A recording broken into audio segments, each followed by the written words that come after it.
slow down, do a thorough walkthrough, and follow all these tips, and you should be good. But I'm not signing anything to say that you will be good. All right. Hello. Welcome to episode 118 of KT Confidential, the real estate podcast. We are your hosts. I'm Ariel Cremendi, and I've got my partner here, my trusty partner, Adrian Trott. Good morning. Hey, what's up? Episode 118. We're getting up there.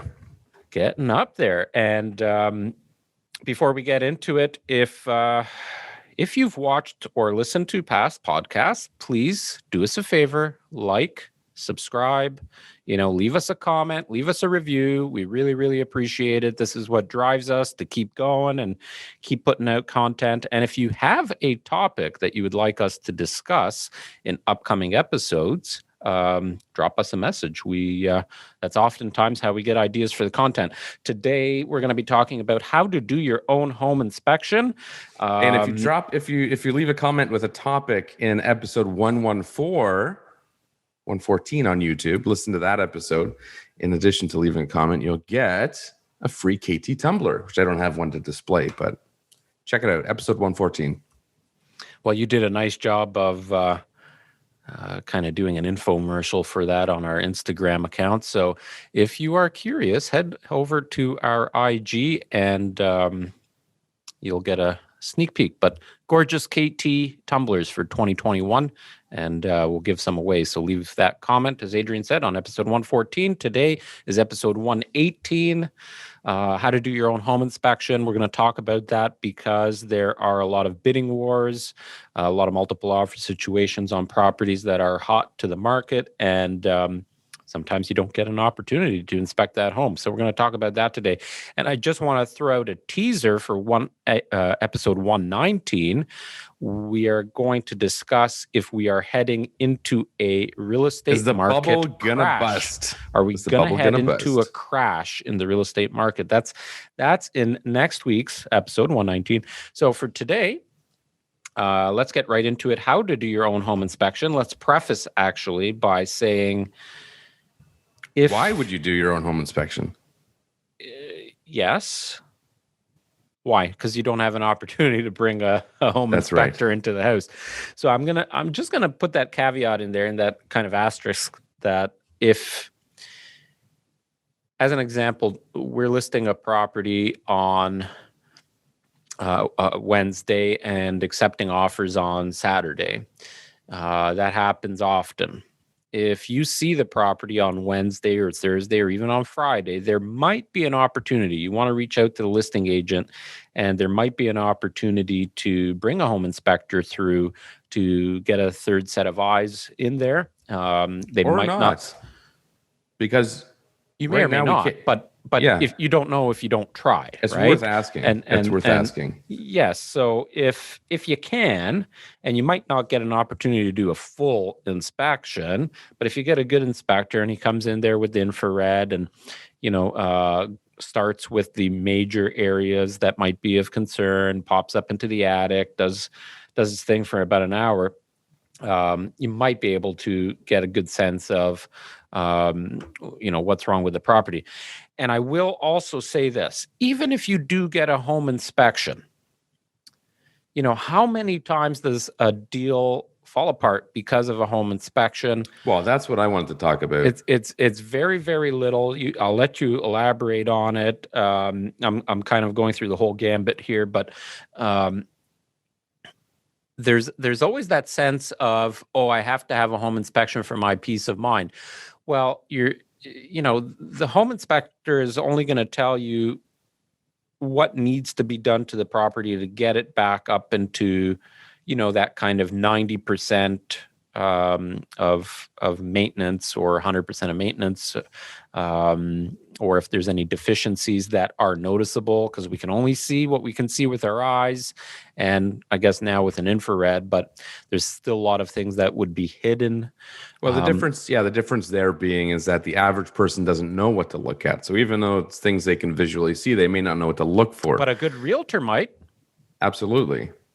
I mean, we've sat through hundreds of home inspections, so we're very. So here's the thing. Let's say you buy a home and you get a home inspection and the home inspector says this, and this is wrong, because they always find tons of things wrong, even in newer homes. You get a laundry list of stuff that needs to be corrected or addressed or just paying attention to. Let's just say on $1 million home, there's 10 grand worth of current and near future repairs. Is that going to really stop you from moving forward? I don't think so. I don't remember the last time I had a home inspection that resulted in a deal falling apart. More often than not, the issues are minor. More often than not, there are issues that we would anticipate with a home of that particular age. And what we like to use them as, or what I do, and I'm sure you're the same, is we use them as an opportunity to try to negotiate a further improved deal for our clients. And quite often it works. But if you're in a situation where it's a matter of getting the deal or not getting the deal, I remember two deals clearly in the last decade where it was a deal breaker. So I'd say it's rare that you find a significant problem with a house. I've only had 2 transactions in my entire real estate career that didn't come together due to a home inspection. The first one was there was tons of mold in the attic. Yeah. And what had happened, it was an older home. We talked about this in a recent podcast about where the main bath venting. Yeah.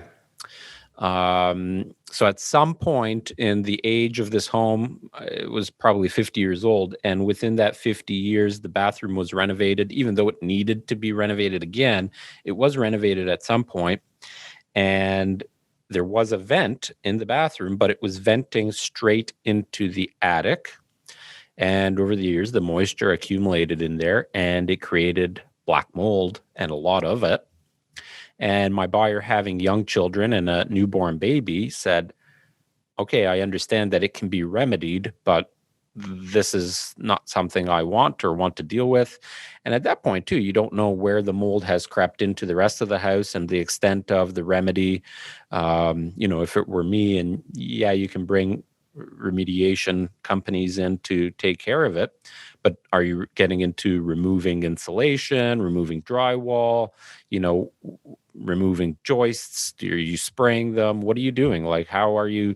And then, what is this capacity of that company to ensure the rest of the home isn't getting affected while that's getting repaired? So he wasn't comfortable with that. The second one was actually a 3-story townhome in Milton, and this was just a couple of years ago. And the property had been renovated, and most of the time on a 3-story townhome, you're not too concerned with a lot in a home inspection because you're protected from 3 sides of the property. So the only exterior wall is your front-facing wall on an inside unit. There's no basement. Your main floor is your main floor, and then it's just concrete foundation below. Of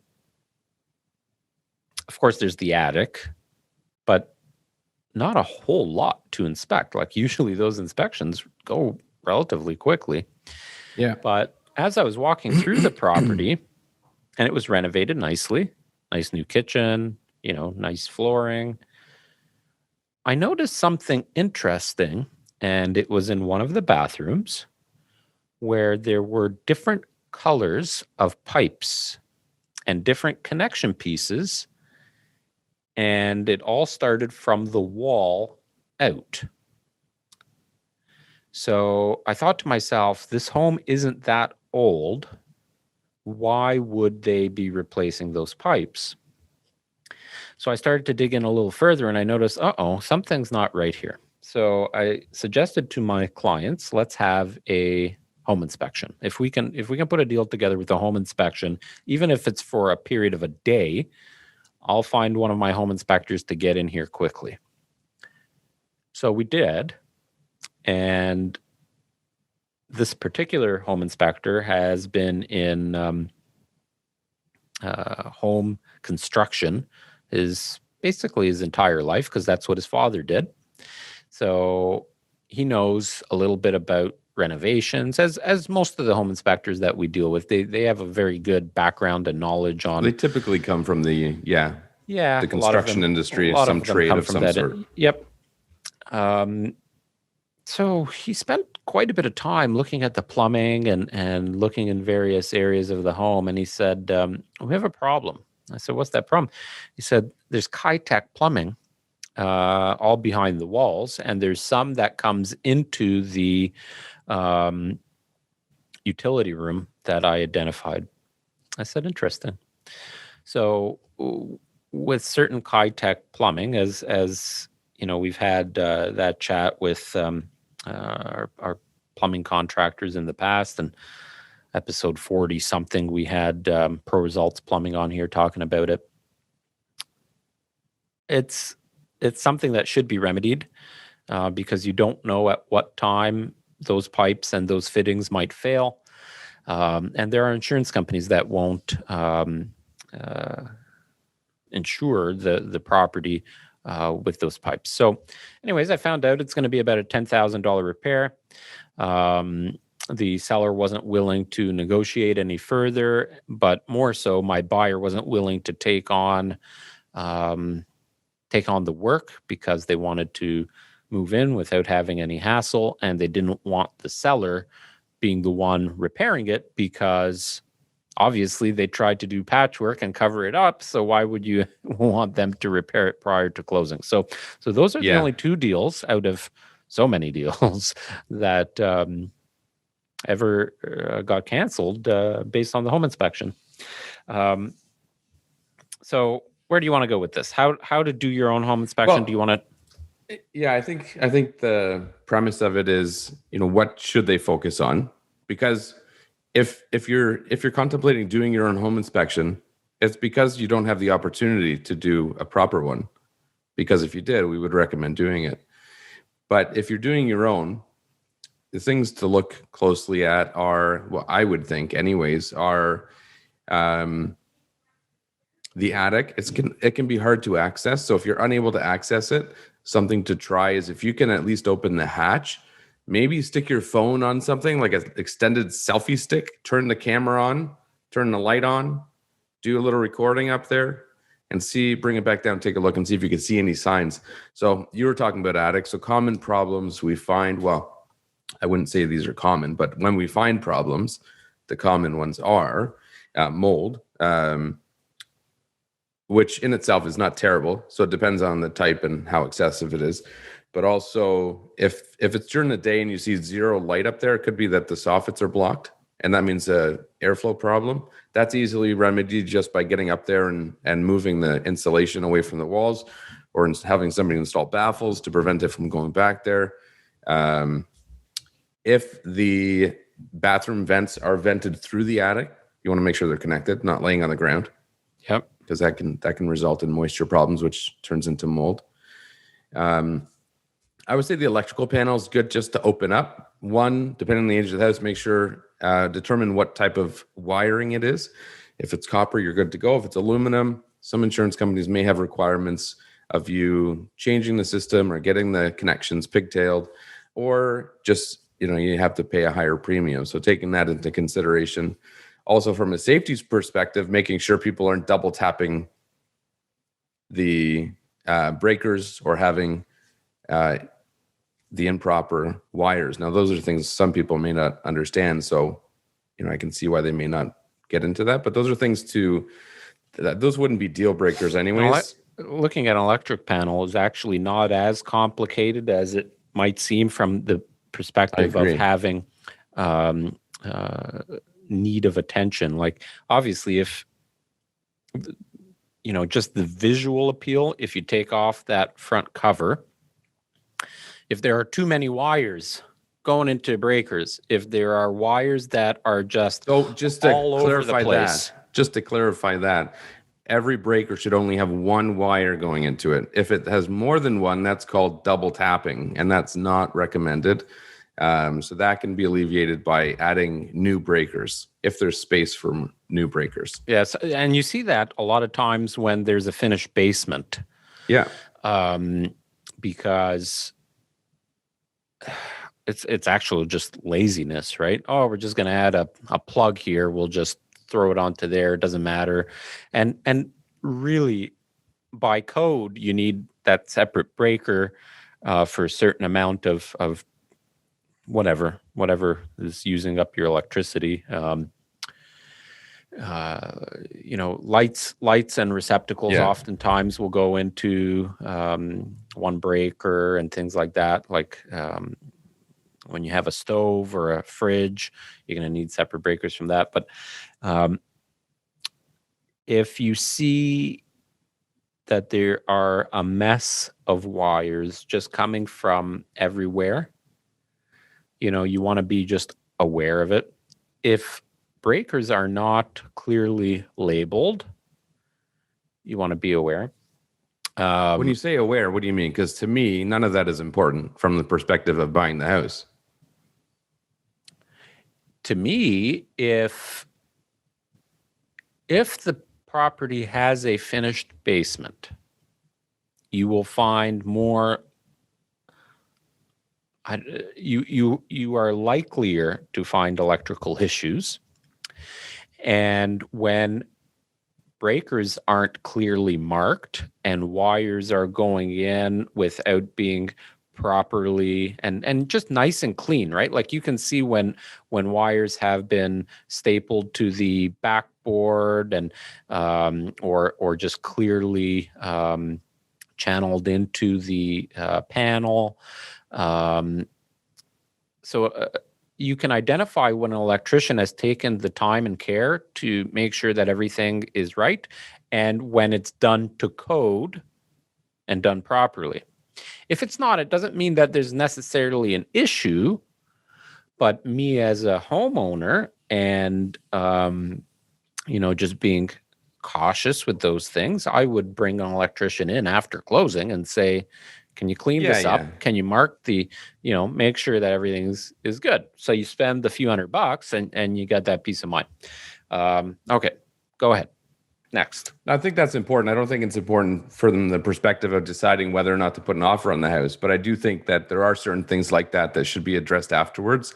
Like here's what I'm saying though. You have to be aware in the sense that if there was a home inspector doing that home inspection, it would end up on your report. And you as the buyer would say, well, how much is that going to cost me? And he's going to say, well, it's going to be a half a day of an electrician's time, so it'll cost you $400. Right. So mentally, you got to know, okay, I got to spend $400 here, I got to spend $300 here. And well, if you, I think even better than that is just recognizing you're probably going to have a few $1,000s in things to get it up to a level that you might be comfortable with, like things like having GFCI plugs that aren't working. Like, that's not important. You can get it fixed. I wouldn't let it be a deal breaker, but it's something you should be aware of, and so that when happens all the time. It happens 100%. All the time that especially a lot outside too. Yeah. And near water, like sinks. Some homes have just normal receptacles where you need if they were built before the code. Yeah. Correct. Yeah. And some of them have all kinds of receptacles that aren't working. I have receptacles in my home that aren't working. And it just needs a new receptacle for whatever reason it failed, right? So yeah, I have one upstairs that has not been working for 10 years, and Alicia's been nagging me to fix it. So the other day I unscrewed it, and one of the wires was not securely fastened. So I took it out, pushed it back in, boom, perfect. Only took you 10 years to do that simple fix. Took me 10 years, yeah. I'm getting to be more handy lately. It's amazing what a little extra time during quarantine and being at home so often will do to maintenance in a home. I think maybe you just start to realize the issues more and they affect you more, so then you're more inclined to repair them. So the attic is a big one. Electrical, I would say, is definitely good to look at. Ideally, the basement's not done because then you can get a really good view of the foundation. If it is done, there's not so much you can do on the inside from that perspective. But basement cracks are things we come across often. I'd say that's one of the more common things, perhaps. Most of the time, they're not severe, but if they are big enough to result in water penetration, it's usually a relatively easy fix. Like, there's a company I use often that charges, I think, $600 per crack. So they'll inject whatever it is they inject into it. It fills the crack. It's sealed. It's warranted for 20 years. 600 per crack is high? I don't think so. I've had people quote me like $2,000. No, okay. But those are things that if the basement's not done, it's good to be aware of them. You can look at the crack on the inside, look at the outside, see if you see any white powder, the efflorescence. That's the result of the minerals and calcium deposits and stuff like that in the water. That actually scares a lot of people because they think it's mold. I've had realtors. I've had realtors call me on our properties that have had that fluorescence in there's white mold in the basement. Why is there mold in the basement? I'm like, you that's too moron. funny. Yeah. So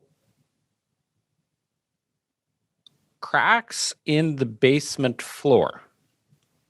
I want to talk about that because that often scares people, right? They see cracks in the basement floor and they're like, oh, there's a foundation issue. Most, especially the newer homes, older homes, you'll always find cracks all over the place. I mean, it's just over time and settling. Most new builders, the way they pour the concrete, it's interesting because in a general, new build, they'll literally just put one whole platform of concrete. Essentially, there's no stress reliefs through it. So some builders do. Not many, but not many. As an example, if you were to get a concrete patio made in your backyard, and people have probably seen this, or if you use sidewalks as an example, you get lines that are strategically engineered within that concrete to relieve it from cracking, from stress cracks. I'd almost be concerned if your basement floor doesn't have any stress cracks, because it could mean that the stress is on exterior walls. But it's nothing to be alarmed about. It's going to happen on a lot of homes. And if that gap is small-ish anyways, it's an easy fix. It's an easy patch. But the one thing I will comment on, because my floor in my basement did have several and a couple of big ones, not in terms of width, although they were spanning a bit, but in terms of length. And what had happened as the home settled, the floor cracked and the home settled with it, and it resulted in some parts of that floor now not being level. So if you're going to finish your basement, when you're installing the subfloor or your flooring, if you're not putting a subfloor down and just putting your flooring down, you might want to have that leveled out. So when we finished our basement, I had that crack just repaired enough that it's not going to create any further damage. But we also had the contractor lay down self-leveling concrete in the areas that did take a little bit of a dip to level out that floor.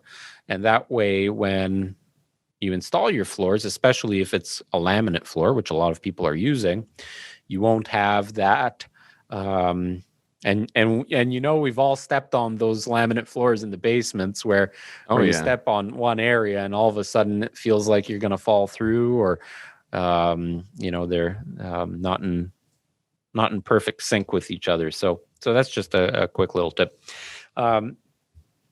Here's another tip for you if you are running your own kind of, I don't even know if you're saying we're doing our own home inspection, because right now, let's face it, in this market, you're probably stuck to a half an hour showing. If you're lucky, you're getting an hour showing at the property. Obviously, you want to look at the property itself. You want to look at the size of the rooms. You have a lot of home to see, so you're very limited. So hopefully your realtor is helping you with that. Of course, our team, we all carry moisture meters with us. So to your point, in the basement, we'd be able to identify if there's any active water or any moisture in the walls or concrete even. Run all of the taps and leave them running. Yeah. Leave them running. That's a big one. Yeah, for several minutes. So what I do, if I know, okay, my clients are going to be really interested in this property and we've got a showing, I'll tell them, go and look at the house and let me get some of the mechanical stuff checked out. So I open all of the cabinetry and have a peek underneath, see are there any signs of water damage. And while I'm doing that, I'm turning on the taps. So in a bathroom, you let the faucet of the sink and the tub run at the same time and keep them running. As you go through the rest of the house, after 5 to 10 minutes, you come back, shut it down, check, is there any visible water? Is any slow leak? What's happening? Flush the toilets, right? Make sure they're flushing properly, that they're not running. I would open and close all the little valves. So toilets have a water shutoff valve. All the sinks will should have a hot and cold water shutoff valve. They may not, but they usually do. Yep. Even the main water shutoff valve to the house, make sure that works, because if that's not working and you move in and you do have a plumbing issue, a leak somewhere, and that doesn't shut off, you're in trouble, because now you've got to call the city and get it shut off at the road. That's going to take you hours, and by that time you're swimming in water.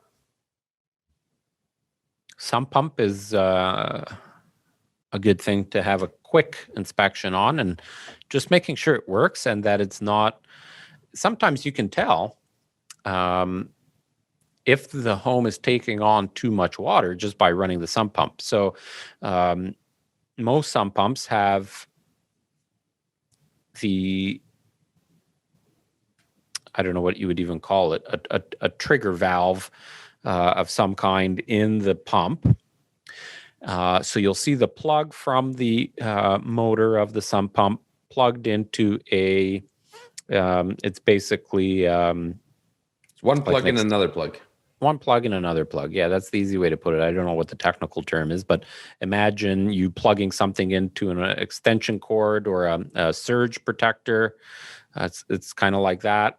If you disconnect the two and then plug the motor right into the plug from the motor right into the receptacle, it will override that trigger and automatically start the sump pump, and you'll see if it's running and how much water is currently in that pit. That can be an identifier. Alternatively, if it doesn't have that setup, because many of the new ones I find getting away from that, you may have, or some of the older ones rather, you may have a float, just like a toilet float. So you just lift that up and it will turn on. If it doesn't turn on, then it's not working. But to put things in perspective, these are good things to know. But a new sump pump is maybe, I don't know, $200 to $300. Plus, if you need a plumber, another $200 to $300. So you're talking you can get one $600. You can get one installed for $600. And oftentimes, if you're replacing the sump pump and you get a new one, we recommend getting a backup, a battery backup. So if your power goes down and there's excess water, because oftentimes that would happen in a torrential rainstorm or something like that. I don't think I've ever heard my pump go. Does yours go? No, not on its own. I do override it and run it every couple months, maybe. Yeah. And that's a good tip, actually, because every once in a while you want that motor working, because otherwise it's just like a car, right? Like if you leave a car in your garage for several years and you don't start it, it's not going to start. Well, and that's the same as the water shutoff valves. If you don't use them, they'll seize. So That's right. everything needs to be used on occasion, and it's so Yep. easy to do. So, Yep. but realistically, in being in the industry, this stuff doesn't happen, right? So it's good to test. The appliances, if you're not going to buy new appliances, like if the appliances are still in good shape and you like them and you want to keep them, make sure they're working. Just make sure that, like, if you're running the dishwasher, that you cancel it and drain it before you leave. Same thing with the washing machine. So respect the fact that you're not going to leave them running. Turn on all the burners on the stove, turn on the oven, give it a few minutes, make sure everything's operational. Take pictures along the way. So if you're just in a showing and you're doing this, take pictures, take video evidence, make sure that you're documenting it so okay, this was working when we were here at the showing. Take pictures of the serial numbers of everything, so document it, because that's what a home inspector would do. They would document it and put it into a report for you. Another common thing I find is grading issues. So if you're outside and you notice that the ground is sloped towards hard to do the in house, the winter, though. Hard to do in the winter. Well, you can still see if it's an issue if it's not covered in snow. But if the ground is sloping inwards towards the house, you want to correct that. So that's relatively easy to do by removing or adding soil or stone or landscape of some sort. Where it can be a bigger issue is if it's like a poured concrete patio that is sunken in that way. That's a big job. You can't just, there are techniques to raise it, but they don't always work. And I don't believe they're cheap. So then you might be looking at replacing it. So that could become a big issue. And it doesn't mean there's an active leak. It just means that you're going to have excessive water against the foundation, which means it's maybe prematurely going to wear it out. So those are things to be aware of. And then those are areas inside. So if you see a particular wall where that does happen outside, you may want to pay a little bit more attention to the inside of that wall in the basement to see if there's any indication that there are signs of water penetration. But I would say the biggest thing people can do, aside from everything here, I think these are all great ideas, is to slow down. Because it's amazing how often when you go back for a home or a buyer revisit after you've purchased, you start to notice things that you didn't notice before, and it's because you've slowed down a little bit. You're in the beginning, you're super excited and caught up in the moment and in love with how nice and staged the house is. Then you go back, it's no longer a stage. You're paying more attention to other things. Maybe doing things like testing windows at that point. You notice some of the windows aren't working. Those could be big expenses, cracked windows, hardware on windows that don't work. So those are things to pay attention to. So slow down, do a thorough walkthrough, and follow all these tips, and you should be good. But I'm not signing anything to say that you will be good. Well, we'll just end on this. So if you're going to buy a property and don't have an opportunity to have a home inspector in there, although you should try, if you can't, because that happens all the time now, those are some tips. But be aware that you are buying that home the way you see it. Expect the unexpected and expect to have out-of-pocket expenses to bring that home into proper shape, because every single home will have expenses of repairs and maintenance that is needed immediately. If you're buying a resale home, and I don't care what age that home is, even if it's a 1-year-old, 2-year-old, 10-year-old, 20-year-old home, every home will have some out-of-pocket expenses that are required. Some people do it, some people don't, right? Like some people move into the home and know, and even people that have home inspections, some of them totally ignore the inspector's comments and maintenance tips and all that. So it's up to you, but expect that every single home is going to have deficiencies, and